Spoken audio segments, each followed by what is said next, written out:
Ott volt a kulcs, minden, ezért minden fasza. Nézzük, hogy ez lehet ez az ajtó. Hát, csak mondom, nyitja az ár, akkor megyünk. Mondom, ha elforog benne a kulcs, egyértelmű, hogy... Hát igen. Forog, kinyitom. Bemegyek. Nézem. De várjál!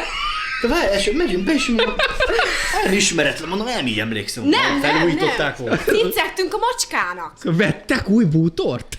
Ciccegtünk a macskának. Ciceg. Bejártam a házat, fürdőszoba, gardrób, hálószoba, minden cici-cic. Hol a macska? Tudod, azok jönnek egyből. Tudom, milyen nagy macska. Ott kezdtem el bestresszelni, hogy így benézek, mondom. Sehol a macska. Mondom, én nem erre a kanapéra emlékszem.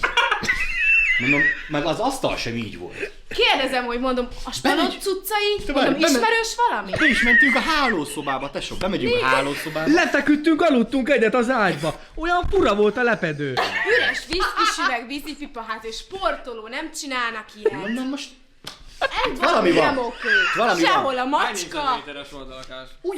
ugyanakkora, mint az övéké. Tehát, hogy tettő ugyanaz, mert ugyanaz Ezek volt, ugyanúgy csak néznek egy ki, tudod? szinttel fentebb. Csak kicsit máshogy vannak berendezve. És mondom, Mások voltak. de nekem az volt az utolsó, hogy a macskák nincsenek meg, tudod? Szóval az volt az Tényleg? utolsó, hogy Tényleg ez volt a gyanús? az volt az utolsó gyanú, hogy azzeg a macskák nincsenek itt. Felhívom a spanomat, mondom. Figyelj meg, tesó, mondom. 7. emeleten vagytok? Nem, 6. Gyors bezárom az ajtót. Nem, Ugye, be se akartad becsuktam. járni, be is zárta. Azt mondja, zárd be. Jó, bezárom.